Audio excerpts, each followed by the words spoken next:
அதுக்கு அடுத்தது நபி ஸல்லல்லாஹு அலைஹி வஸல்லம் என்ன பண்ணுறாங்கன்னா, அந்த யமன் வாசிகள் இருக்கிறாங்க. யமனில் நிறைய ஆட்சியாளர்கள் வந்து நபி ஸல்லல்லாஹு அலைஹி வஸல்லம் அனுப்புகிறாங்கல்ல, அதில் ஒருத்தருக்கு அந்த அம்ரு பின் ஹஸம் அப்படிங்கிற அந்த நபி தோழருக்கு நபி ஸல்லல்லாஹு அலைஹி வஸல்லம் லெட்ரு போடுறாங்க. இந்த ஒரு லெட்டரில் வந்து நமக்கு நிறைய மேட்ரு கிடைக்குது. குரான் வந்து யாரும் கற்றுக் கொடுக்கக்கூடாது, அதாவது புக்குன்னு கையில் கொடுத்துடணும், அவனே படித்து தெரிஞ்சுக்குவான், அவன் சரியாக விளங்கினாலும் சரி தப்பாக விளங்கட்டும், அதை பற்றி நமக்கு வந்து ஒரு பிரச்சனை கிடையாது, நம்ம மேலே எந்த பொறுப்பும் கிடையாது. அதாவது அவன் தப்பாக விளங்கினாலும் அந்த பொறுப்பு என்ன ஆகிடாது நம்ம மேலே. நம்ம பொறுப்பு என்ன, புக்கு கையில் கொடுக்கறது மட்டும்தான் நம்மளுடைய பொறுப்பு அப்படிங்கிறது தான் நம்மளுடைய ஸ்டாண்டாக இருந்தது. இப்போ அதுக்கு மாற்றமாக நபி ஸல்லல்லாஹு அலைஹி வஸல்லம் வந்து இது பண்ணுறாங்க. என்ன அப்படின்னா, அந்த ஆட்சியாளருக்கு வந்து ரசூலுல்லாஹ் லெட்டர் போகிறாங்க. அதில் ஒரு 38 விஷயங்களை குறிப்பிடுறாங்க. அது ஒரு 38, அது எப்படி இதுக்கு முன்னாடி ஒரு சொன்னால ஒரு லெட்டர் 50 லெட்டருக்கு தனியாக தான் பார்க்க வேண்டியது இருக்குன்ட்டு. அப்போ அதுவும் நீளமாக சொன்னோம்னா ரொம்ப நீளமாக போயிருங்கிறதுனால இது நம்மளுடைய கிளாஸ் நம்ம சகோதரர்களுக்கு சம்மந்தப்பட்ட ஒரு சில விஷயங்கள் மட்டும் நான் எடுத்து இதில் சொல்லியிருக்கேன். இதில் என்ன சொல்கிறாங்கன்னா, ஃபஸ்ட்டு அல்லாஹ்வை அஞ்சுங்கள், ஜென்ரலான விஷயம். அல்லாஹ்வை அஞ்சுங்கள், தக்வாவை கடைப்பிடிங்கள், மக்களிடம் நீதியாக நடங்கள், நன்மையை பற்றி நற்செய்து கொள்ளுங்கள். இதெல்லாம் ரசூலுல்லாஹ் சொல்லிட்டு சொல்கிறாங்க. குரானை மக்களுக்கு கற்றுக் கொடுங்கள். ரசூலுல்லாஹ் சொல்கிறாங்க, குரானை மக்களுக்கு கற்றுக் கொடுங்க. அதாவது குரானே தெரியாதவனுக்கு குரானை அறிமுகப்படுத்துறதில் இது வந்துடும். அது ஃபஸ்ட்டு ஸ்டெப்பு. குரானே அவனுக்கு தெரியலை, அப்போ குரானை கொண்டு போய் அவனை அறிமுகப்படுத்துகிற, இது 1வது ஸ்டெப்பு. 2வது ஸ்டெப்பு நபி ஸல்லல்லாஹு அலைஹி வஸல்லம் சொல்கிறாங்க, குரானுடைய ஃபிக்கு மற்றும் ஃபஹம் அதை சரியாக கற்றுக் கொடுங்கள். குரானுடைய ஃபிக்கையும் ஃபஹமையும் கற்றுக் கொடுங்க.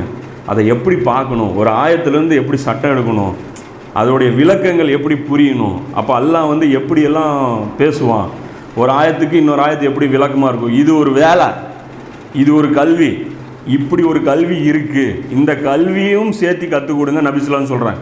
குரானை கொண்டு போய் கொடுங்க, அதுக்கப்புறம் விட்டுருங்கன்ட்டு இல்லை, அதோடைய ஃபிக்கு அது எப்படி புரியணுங்கிறத நீங்கள் கற்றுக் கொடுங்க, அவங்களுக்கு கிளாஸ் நடத்துங்க. அப்போ தஃப்சீர், இப்போ குரானுடைய விளக்கங்களையும் சேர்த்து கற்றுக் கொடுங்க அப்படின்னு சொல்லி நபி ஸல்லல்லாஹு அலைஹி வஸல்லம் சொல்கிறாங்க. அப்புறம் சொல்கிறாங்க, மக்கள் தீனை சரியாக புரிந்து அவர்களே தெளிவாக நடக்கும் வரை அவர்களுடனே நீங்கள் தங்கியிருங்கள். அந்த மக்களை நீங்கள் கோச்சிங் பண்ணிகிட்டே இருங்க, அவங்களே தீனுடைய காரியங்களில் தெளிவு ஆகிற வரைக்கும் அவங்களோடவே நீங்கள் தங்கியிருங்க, அவர்களை விட்டு முகம் திருப்பி கொள்ள வேண்டாம். நாம் என்ன பண்ணுறோம், ஒருத்தனுக்கு ஒரு உபதேசம் சொல்லுவோம், அவன் புரியுதோ புரியலையோ அடுத்த நாள் வந்து பார்ப்பான், ஓ நேற்று சொன்ன உபதேசத்தை நீ இன்றைக்கி ஃபாலோ பண்ணல, அதனால் நான் இன்றைக்கி உன் கூட இருக்க மாட்டேன், நீ சும்மா என் பேச்சை கேட்டுகிட்டே இருக்கிறதுக்காக நீ இருக்கிற. அதாவது ஒருத்தன் அவனுடைய சொந்த காலில் நிற்கிற வரைக்கும் அவனை வந்து நம்ம கோச்சிங் பண்ணணும். சும்மா வந்து ஒரு தீனை வந்து கற்றுக் கொடுத்தா சும்மா லைட்டாக விட்டுறக்கூடாது. ஒருத்தர் இஸ்லாத்துக்கு வந்துட்டாருன்னா அதுக்கப்புறம் ஃபாலோ அப் இருக்கணும். அவர் என்ன பண்ணிகிட்டு இருக்காரு, அவரோட வாழ்க்கை எப்படி போயிட்டுருக்குது, எந்தெந்த விஷயங்கள் அவர் என்ன பண்ணுறாரு, இதெல்லாம் ரசூலுல்லாஹ் செய்ய சொல்கிறாங்க. இது ஒரு முக்கியமான மேட்ரு. அதே மாதிரி இன்னொரு முக்கியமான மேட்ரு இந்த லெட்டரில் இருக்குது.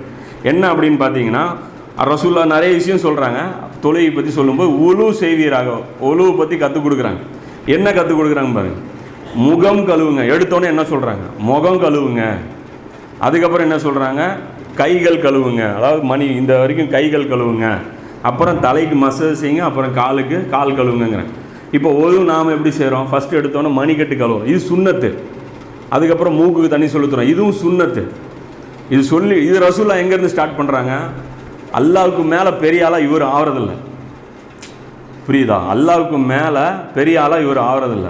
நபி ஸல்லல்லாஹு அலைஹி வஸல்லமுடைய வழிமுறை இவங்க கற்றுக் கொடுக்கல. அதாவது பாரு, அல்லாவுக்கு மேலே நம்ம பேசக்கூடாதான், அந்த ஒரு பணிவு பாரு எப்படி இருக்குன்ட்டு. நாம் எங்கே வெயிட்டு கொடுக்குறோம், நம்ம அக்கப்போரெலாம் எதில் இருக்குது, சுன்னத்தில். இங்கே டைரெக்டாக இவங்க ஃபர்லில் மட்டும்தான் பேசுகிறாங்க. தொழுகையுடைய ஃபர்லில் நமக்கு மோதலே கிடையாது. எவனாவது ருக்குவில் பிரச்சனை இருக்கா, ஒரு ருக்குவா 2 ருக்குவான்னு பிரச்சனை இருக்கா, எவனாவது 2 சஜ்தாவா 1 சஜ்தாவா பிரச்சனை இருக்கா. அப்போ தொழுகையுடைய ஃபர்லுகள் இருக்குது, சுன்னத்துகளில் தான் பிரச்சனை. கையை உயர்த்துறதா வேணாமா, சுன்னத்து இது. அப்போ இங்கே ரசூலுல்லாஹ் என்ன கற்றுக் கொடுக்குறாங்க, ஒழுவு கற்றுக் கொடுக்கும்போது தான் எப்படி ஒழுவு செய்கிறாரோ அதைத்தானே கற்றுக் கொடுத்துருக்கணும். ரசூலுல்லாஹ் எப்படி ஒழுவு செய்கிறாங்களோ அதைத்தானே கற்றுக் கொடுக்கணும். ஃபஸ்ட்டு தண்ணி எடு, வாய் கொப்பளி, இதை தானே சொல்லி கொடுக்கணும். இதை சொல்லாமல் மினிமம் என்ன இருக்கோ அதை கற்றுக் கொடுக்குறான்.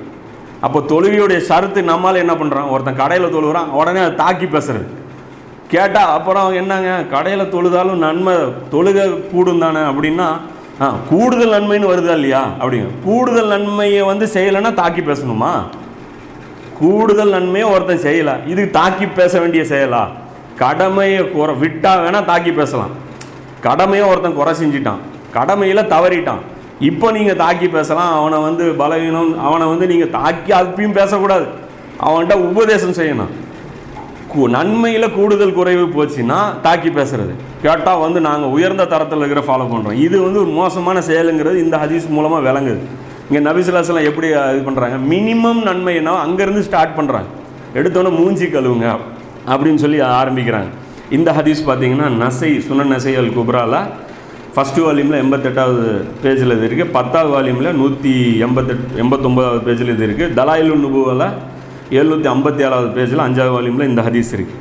இது ஒரு முக்கியமான ஒரு சம்பவம். ரசூலா கற்றுக் கொடுக்குறாங்க இந்த மாதிரியான